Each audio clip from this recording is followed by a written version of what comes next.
Bismillahirrahmanirrahim. Assalamualaikum warahmatullahi wabarakatuh. Salam sejahtera, salam sehat untuk kita semua. Oke, teman-teman sekalian, Bapak Ibu sekalian, kali ini saya akan edukasi tentang program support Pilkada 2024 Provinsi Kabupaten Kota ya, kolaborasi win-win solution di era disrupsi bersama Gemari dan GPS Indonesia ya. Program menang untung kalah untung. Ini menarik ya, menang untung kalah untung. Oke, saya perkenalkan, saya Sukanto, inisiator Gemari dan GPS Indonesia, penggiat Gemas, GKN dan Gemaskop. Oke. Pesta Demokrasi 2024 ya kan, yang kita udah selesai adalah pemilu tanggal 14 Februari 2004 yaitu pemilihan legislatif dan eksekutif yaitu presiden dan wakil presiden ya. Kemudian nanti kita menyongsong yaitu pilkada serentak ya 27 November 2024 ya, baik gubernur ataupun bupati wali kota ya. Oke, menarik. Oke. Kalau kita bicara Indonesia tentu misalnya kita adalah 38 provinsi ya, kita 514 kabupaten kota ya kan. Nah, kita untuk pemilunya adalah 37 provinsi kecuali daerah istimewa Yogyakarta karena dia gubernur dan wakil gubernurnya adalah sesuai dengan undang-undang, yaitu dia adalah Sultan dan Pakualam ya. Oke, Bu sekalian. Di dalam demokrasi itu harus ada siap menang, siap kalah. Ini menarik, siap menang dan siap kalah. Nah, yang jadi masalah adalah kita siap menang, tidak siap kalah. Nah, kita merujuk kepada mental orang Jepang ya. Orang Jepang itu dalam peperangan tuh prinsipnya adalah berani mati.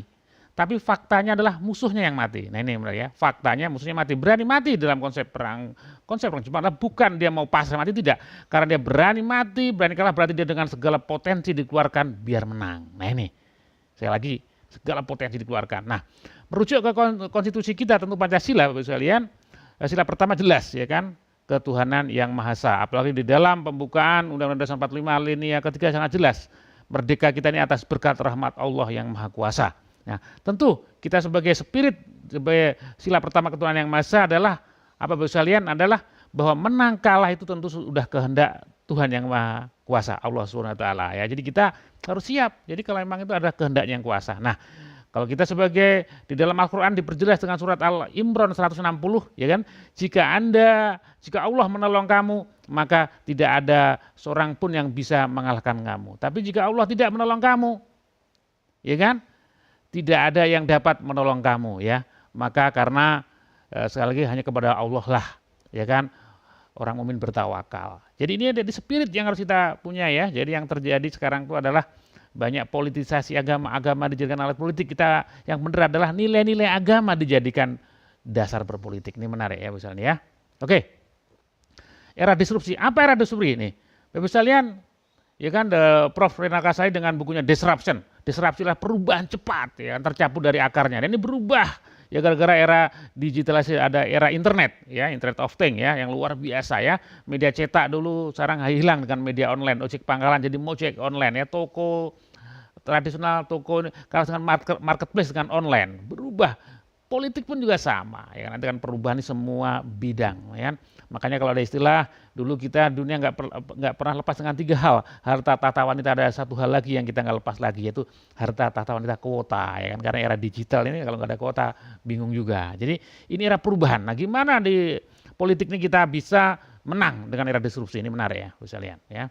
Sekali lagi ini video pengantar, nanti detailnya nanti kita bisa Bapak Ibu sekalian secara baik online offline ya, bisa menghubungi yang men-share video ini. Oke, menuju Pilkada 2024. Kalau bicara 2024 tentu kita bisa orang maju lewat jalur politik atau baik dan independen, ya kan?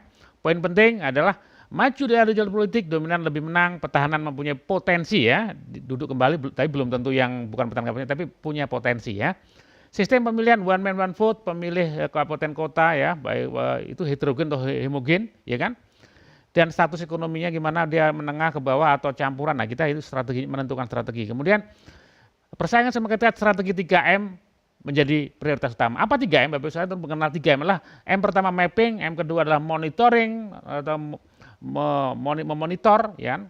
Kemudian atau memaintain, dan yang M ketiga adalah mobilizing. Tentu nanti kolaborasi ya kan, win-win solution menjadi kata kuncinya. Oke.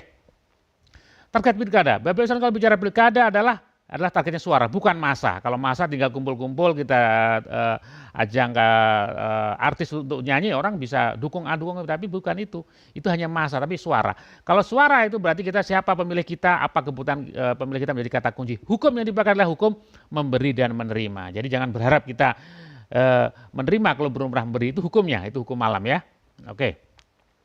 Nah, apa tahapan kalau kita dipilih? Sebenarnya pemilih itu adalah ada tahap dikenal, diterima, disenangi, dipercaya, dipilih. Jadi ada tiga tahapan. Jadi level tertinggi dalam hubungan adalah kepercayaan, trust. Ya. Makanya kita membangun kepercayaan. Jadi bukan instan ya. Ini ada 3 tahapan ya. Ini yang harus kita bangun, nanti detailnya ada video edukasinya. Nah, karakter pemilih, menurut media sorot nasional, jadi pemilih itu karena pilkada itu karena potensi itu 20%, pemilih karena saudara 10%, golongan supporter organisasi 10%, program totalnya 60%. Ya, sisanya 40% orang memilih itu faktor balas budi. Nah, kalau balas budi ada 2, itu balas budi jangka pendek, jangka panjang. Jangka pendek itu ya pragmatis, serangan fajar itu juga masih dominan. Tetapi jangka pendek itu akan bisa dikalahkan dengan jangka panjang. Kalau kita bikin program terencana, terukur, maka jangka pendek tidak akan berfungsi atau kecil sekali pengaruhnya. Tapi kalau jangka panjang nggak dimainkan, yang bunyi adalah jangka pendek. Nah, oke. Nanti kita bersama kembali GPS kita akan berikan solusinya ya. Nah, faktor pemenangan pilkada. Jadi sesuai dengan kemenangan pilkada, nah ini untuk menurut Firman Nur ya dari LIPI mengatakan bahwa ada 5 faktor ya. Pertama adalah figur kandidat, kedua adalah jaringan relawan, di situ adalah political marketing dan tim pemenangan, kemudian kemampuan membangun rasa percaya diri ya, kedekatan dengan konstituen, kemudian adalah program yang ditawarkan, dan tentu yang kelima adalah faktor X ya. Nanti itu bisa dijelaskan detailnya ya. Nah, biaya pilkada, nah sesuai dengan LSM Komite Pemantau Pelaksanaan Otonomi Daerah bahwa ternyata ratusan miliar bisa ya. Jadi dikatakan bahwa pilkada itu bisa hampir 30 bupati wali kota 30 miliar ya, bisa sampai gubernur 50 miliar, bahkan rekomnya aja bisa 15 sampai 50 miliar. Berarti kurang lebih 100 miliar bisa. Nah, faktor yang mempengaruhi adalah ada durasi masa kampanye, kebutuhan logistik dan biaya. Nah, belum APBD yang dikeluarkan untuk setiap kabupaten kota atau provinsi saat pilkada, plus ada mahar politik. Nah, inilah ini datanya. Tapi gimana nanti dengan program kita ya, win-win solution, menang untung kalah untung itu menjadi solusinya ya. Oke. Secara umum budgetnya seperti ini ya. Ada program PRAU dan sebagainya. Oke.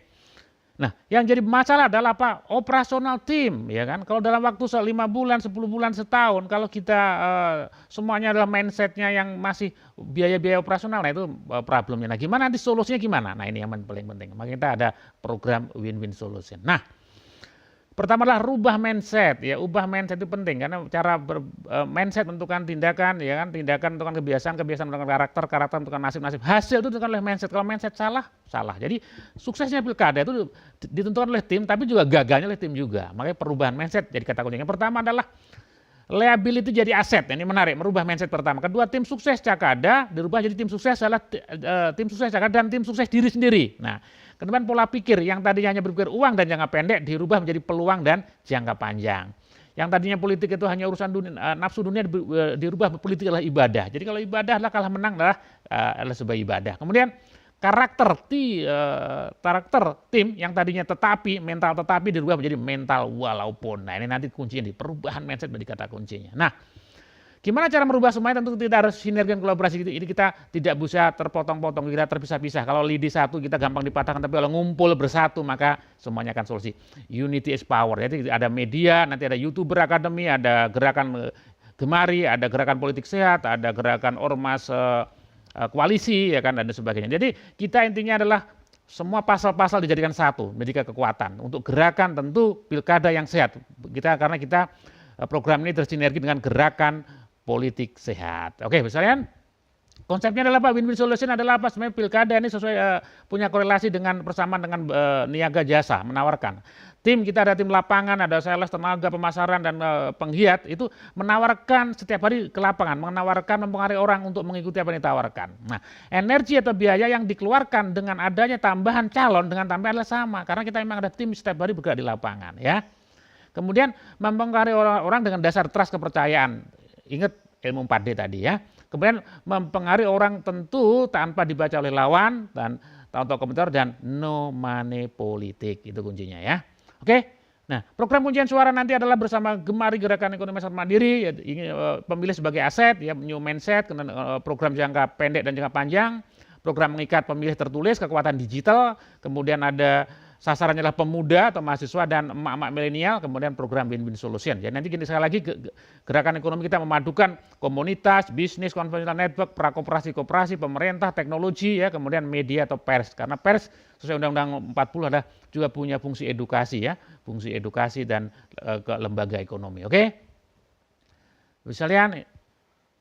Nah, ini nanti apa manfaatnya? Nanti kita ada manfaat keuntungan kita bergabung di komunitas, ya, di gerakan ekonomi. Nanti ada digital, kemudian ini seperti almarhum Bob Sadino, jangan berprinsip harus ada uang untuk memulai usaha, tapi harus ada usaha untuk menghasilkan uang. Jadi kita perubahan mindset. Oke, nanti kita juga berdayakan ekonomi lokal, ya kan, dengan konsep Bosmart, ya kan, dan nanti dan sebagainya. Ini menarik, ya. Nanti detailnya ada videonya. Nah, yang paling penting ini, era sekarang karena nanti kita sinergi dengan YouTuber Akademi Indonesia. Ya, kita adakan anak-anak SMK, SMA, atau anak-anak muda kita beredukasi lewat dengan YouTuber. Jadi kita ada konten kreator yang sekaligus nanti sebagai sarana masuk untuk edukasi politik sehat, ya. Oke, menang untung kalah untung adalah apa? Menang tentu dapat kekuasaan, bisnis komunitas, kemudian jaringan pileg, pilkada dan pilpres. Kalah bisnis tetap jalan, komunitas, kemudian jaringan pileg, pilkada tetap ada, kemudian waktu peluang persiapan pesta politik berikutnya. Jadi sekali lagi ini menang kalah untung, ini menarik. Nah, biaya program adalah apa? 30% adalah dari biaya normal atau tergantung dari kondisi kompetisi politik, ya. Ini menarik, ya. Dan itu pun kita tidak hilang karena kita membangun aset. Karena ingat sekali lagi konsep program menang untung adalah membangun networking adalah karena aset, ya, bukan liability, ya. Dimulai dengan membangun akun YouTube yang bersinergi dengan YouTuber Akademi Indonesia dan tim digital Kupas Media. Karena nanti kita akan branding lewat media, karena media ini sebagai propaganda, nanti propaganda positif tentunya, ya. Media pes partner sebagai propaganda positif untuk meningkatkan popularitas dan elektabilitas, itu kunci, ya. Kemudian pelatihan Gemari digital dan UMKM, biaya. Ingat, di dalam gerakan kita, program kita, konsultan politik free. Jadi kita tidak bebankan biaya konsultan, ya. Kita semua, kita adalah untuk gerakan politik sehat, ya. Kemudian kesepakatan win-win solution, ya. Tinggal nanti mengikat programnya saja. Oke. Sekali lagi kita akan tripartit sukses pilkada, baik wali kota, bupati, gubernur dengan kolaborasi, sinergi, ya. Ada media pers, kemudian ada program Gemari, GPS dan sebagainya, kemudian tim sukses, kita sinergi sama-sama bersatu, ya, memadukan semua kekuatan, ya. Tentu kita akan menjadi pimpinan daerah yang low cost, ya. Tentu kalau dengan biaya rendah, biaya yang tidak besar, tentu akan energi kepala daerah akan untuk benar-benar kepentingan rakyatnya membangunnya. Tapi kalau di awalnya sudah habis hanya untuk memenangkan, ya, maka akan energinya akan jadi masalah, ya. Sekali lagi kita adalah gimana jadi pilkada dengan low cost, tentu dengan ilmu, pengetahuan dan kekuatan kebersamaan, ya. Jadi sinergi dan kolaborasi. Oke, sukses by design. Terima kasih. Sampai sampai di video edukasi berikutnya, ya, Bapak Ibu sekalian yang nanti bisa menghubungin orang yang men-share video ini. Oke, Bapak sekalian. Terima kasih. Indonesia maju, Indonesia kuat, Indonesia jaya. Assalamualaikum warahmatullahi wabarakatuh.